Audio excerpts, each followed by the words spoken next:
I'm sorry? How do you make How do you make your mind listen to you?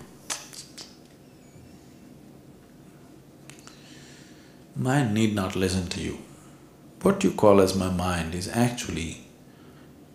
just society's garbage bin. You have a basket.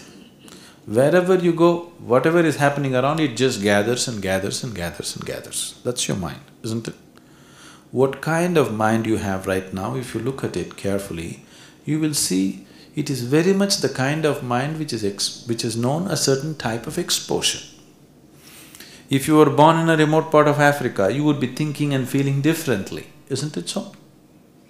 So, what your mind is, right now the content of your mind is just the data that you have fed it with your exposure to life.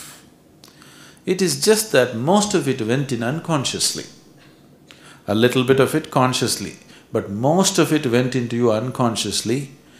What you call as my mind right now is a complex amalgamation of all the impressions that you have taken through the five sense organs, every moment of your life. Isn't it so?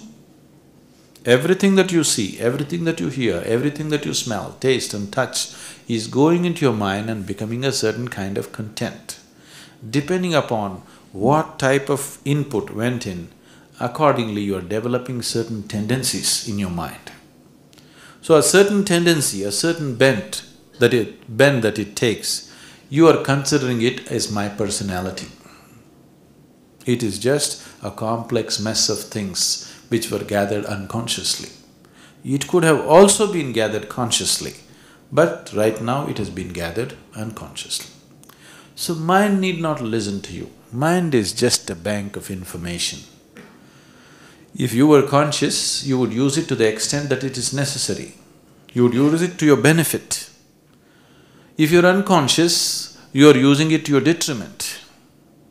Every damn thing in the world, it doesn't matter whether it's beautiful or ugly, if you know about it, if you know how to use it, it can be useful, isn't it? All the filthiest aspects in the world, if you know clearly what is what, it could enhance your life if you're consciously using it. Yes or no? Yes? If you consciously use it, everything could enhance your life. If you're unconscious, then everything can be a detriment to your life.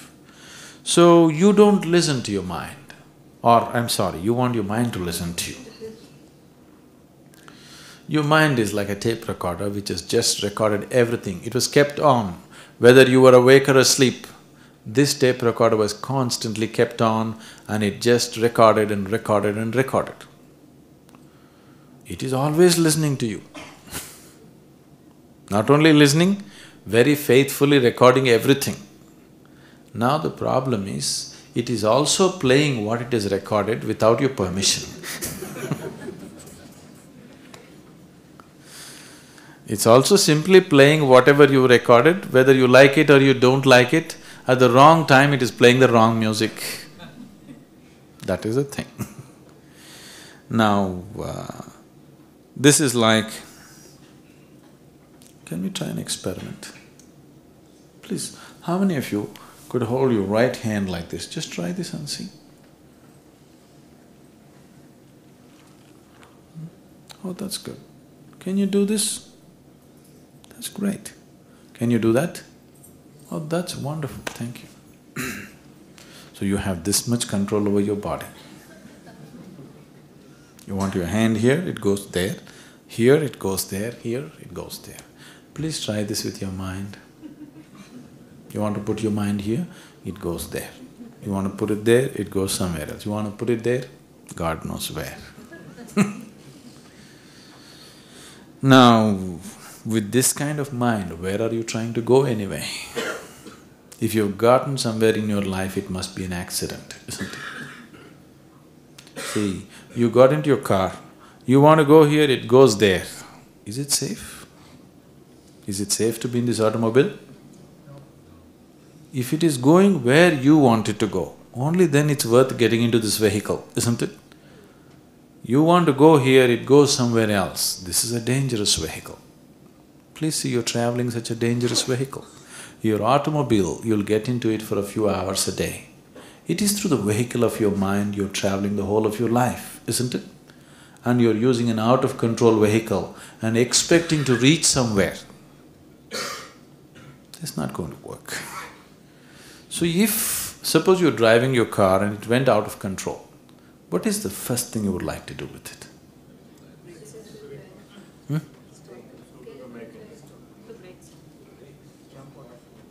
You want to jump out? Who's this?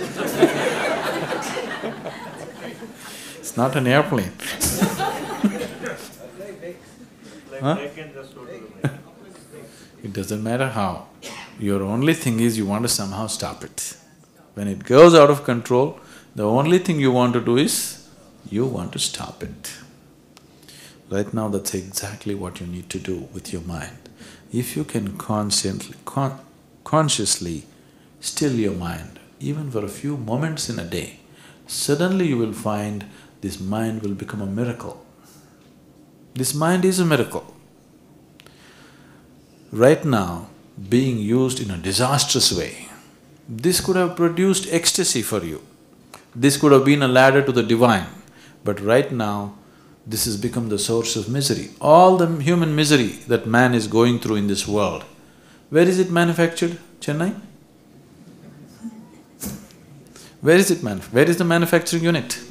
Mind. Just see, what should have been a miracle has become a misery. Not because there is anything wrong with your mind, simply because you are operating it unconsciously. Your car, it can make your life if you drive consciously and well, it can be lots of excitement, it's a good transport, everything, isn't it? Today you get into it in an unconscious condition and try to drive, your car will be your disaster, isn't it? Right now, mind has become a disaster for people because they're trying to drive it unconsciously, not because there's anything wrong with the mind. Without it, where would you be? So, your mind need not listen to you. It is just a complex accumulation of information. If you were conscious, you would know what to take, what not to take. Now you are unconscious, so it looks like it is throwing everything at you. It is not throwing everything. It is a garbage bin. Whatever is the topmost layer of garbage today, that kind of smell is coming. That's all your mind is. You've heard of a word called Buddha? Buddha? Probably if I say Buddha, you generally understand or you think in terms of Gautama the Buddha. Gautama is not the only Buddha, that's not his second name. He became a Buddha. There have been thousands of Buddhas and there still are. What Buddha means is, Bu means buddhi or the intellect. Dha means dada, one who is above. One who is above his intellect is a Buddha. One who is into his intellect is a non-stop suffering human being. That's where you are right now. Right now you may think, I am not suffering. Please see, your misery is right behind you. Right now situations are okay. If you turn back and see, right there it will be. You're watching the morning sunrise, everything is fantastic, but if you turn back and see, your anxieties and your pains and your sufferings will be right behind you all the time, isn't it so? Because once you're into the intellect, it's inevitable. This is the way it works. If you raise above this, you're completely free of it. If you're below it, also you don't know so much suffering. Animals do not know the kind of suffering that human beings know, isn't it? Yes? Stomach full, they're quite fine. Please see. Do you see this with the animals? Their stomach is full, everything seems to be fine. With you, it's not like that. Stomach empty, only one problem, food. Stomach full, 100 problems.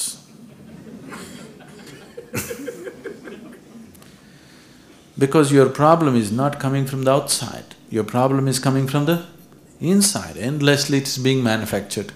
If you solve one problem, do you see 10 are waiting in the queue?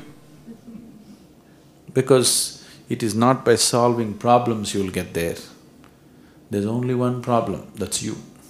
If you dissolve this one problem, then there'll be no other problem. Now, creating the necessary awareness where you are above the basic function of the mind. If you're a witness to your own mind, if you're above the process of the mind, there is no such thing as suffering, because all suffering has come of the mind, isn't it so? Once you're out of the mind, there can be no suffering.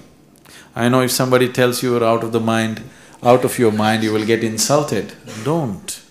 If somebody says you're out of your mind, they are giving you the highest compliment. They're telling you you're a Buddha, you know. This is a misunderstanding. When you say out of the mind, you think madness. No. Madness is always off the mind, isn't it so? If you're out of the mind, how can you be mad? You will be perfectly sane, absolutely sane. Where, see, anybody who is causing misery to himself, do you call this person a sane person or an insane person? Please see how much percentage of population is there. Almost the whole population is with you. A mind which could cause joy, which could cause ecstasy, is right now causing misery. That means knowingly or unknowingly you are causing misery to yourself. So anybody who causes misery to himself definitely is not in a right state of existence, isn't it so? No, do you know what happened in my life? It doesn't matter what happened in your life. Your misery is not coming because of something that happened in your life. Your misery is coming because you have no say in what your mind does. It is doing its own nonsense. That's why you're miserable, isn't it so? Yes? It has become like this because the function, the basic function of your mind is coming from certain identifications. You have identified yourself with many things that you are not. Once you identify yourself with things that you are not, your mind functions always from that identity. It cannot function any other way. Just see how many things are there which you have identified yourself with, which you are not. I'm not just talking about people and things around you. This very body, when you were a child, it was only so much, isn't it? Now it became this much. How? How? How? The food that you eat. So what you call as my body is actually a heap of food. Isn't it? Not a pleasant way to describe you, but it is, isn't it? What you call as food is just a piece of earth, isn't it so? So right now, this is just a piece of earth, right now prancing around like this. All this countless number of people who existed on this planet before you and me came here, where are they? They've all become topsoil, isn't it? Isn't it so? Yes? So this one also, he is going to become topsoil unless somebody buries you real deep. So what you call as my body is something that you slowly accumulated over a period of time, yes? So this accumulation, just see how deeply you're identified with this. Can you think of yourself without it? You're so deeply identified. Anything that you accumulate, you get identified with it. Because you're identified with things that you are not, your mind is just going crazy. The wrong identification is what is making this. Let's say you ate wrong kinds of foods, now you're bloated with gas. You try to hold it, it doesn't work. If you eat the right kind of food, such a problem will not exist. Right now, you are wrongly identified with many things that you are not. So mind is just running crazy. Once you're identified with things that you're not, you try to hold your mind, it is not going to work. You try as hard as you want. It is not going to work means it's not going to work, there is no other way. If you disidentify yourself with everything that you're not, then you will see mind is simply a blank space. If you want, you can turn it on, otherwise it's off. If I close myself up for 5 or 6 days, I don't have a single thought on my mind for 5, 6 days. I don't think, I don't write, I don't read, I don't do anything, just being alive. Being alive, life is a sufficient phenomena, it's a tremendous phenomena by itself. It is not that you have to think and make it beautiful, no. The life is happening right now, this is the biggest phenomena, isn't it so? But right now, you are not enjoying the creation the way it is. You got your own petty creation in your head, you're busy with that. 90% of the time, you're only thinking about life, not living life. Is it so?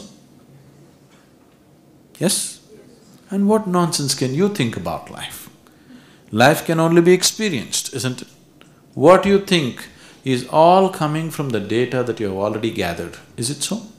Whatever data, how much ever you have gathered, it is still a very limited possibility. Yes? From that limited possibility, you're trying to go on, think. It is not by thinking that you know life, it's by clarity of your vision that you know life. This will happen to you only if you're not identified with anything. Then, with everything you can have involvement, no entanglement. You're deeply involved with life, but you don't know any entanglement because you're not identified with anything. Now you see, your mind, if you want it, it comes on, otherwise it's off.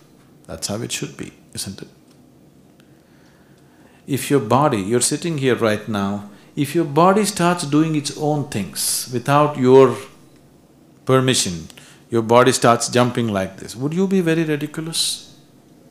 Yes? Right now, your mind is doing that all the time, isn't it so? It is very ridiculous. Your only comfort is other people are not able to see it. But other people can see it. You think it's not seen? It is seen.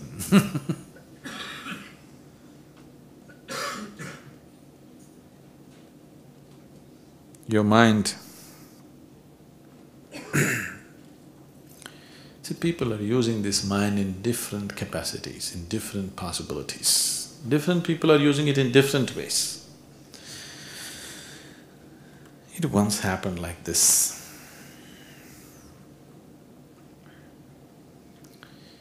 An American tourist was driving through Egypt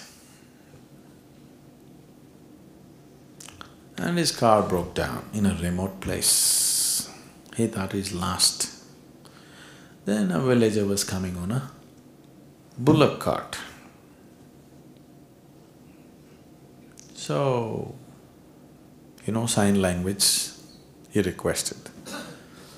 They said okay and tied the car to the bullock cart and towed it to the nearest town, got fixed, and the American was happy, he went away.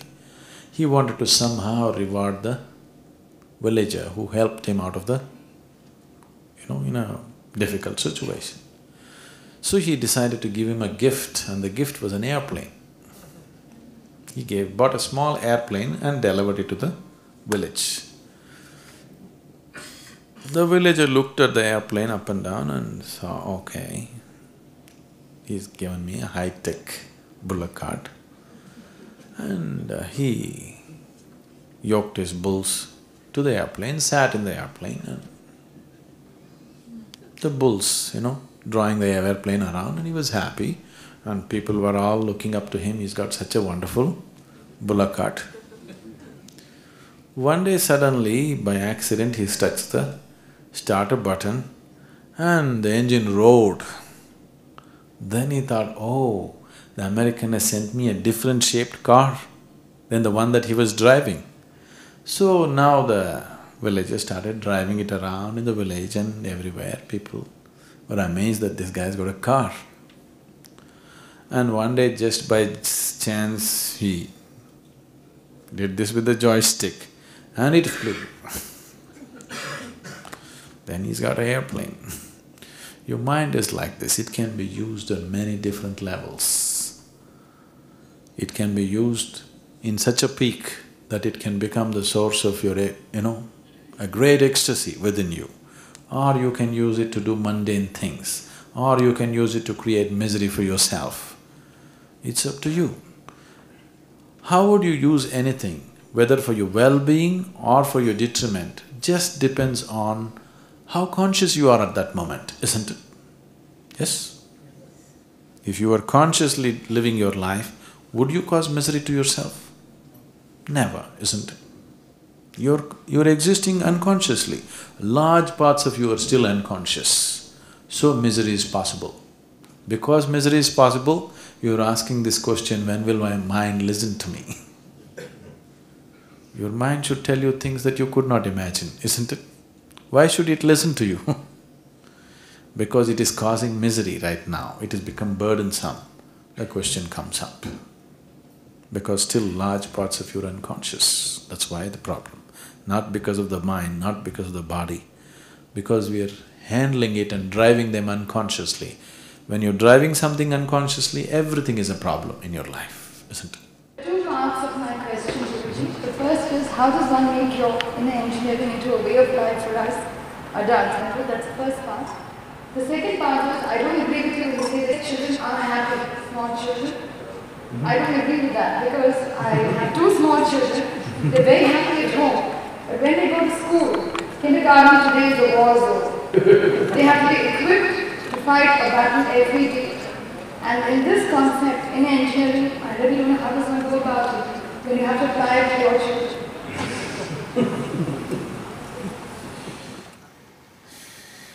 Now, if children are very unhappy at school, I think we need to examine the teachers.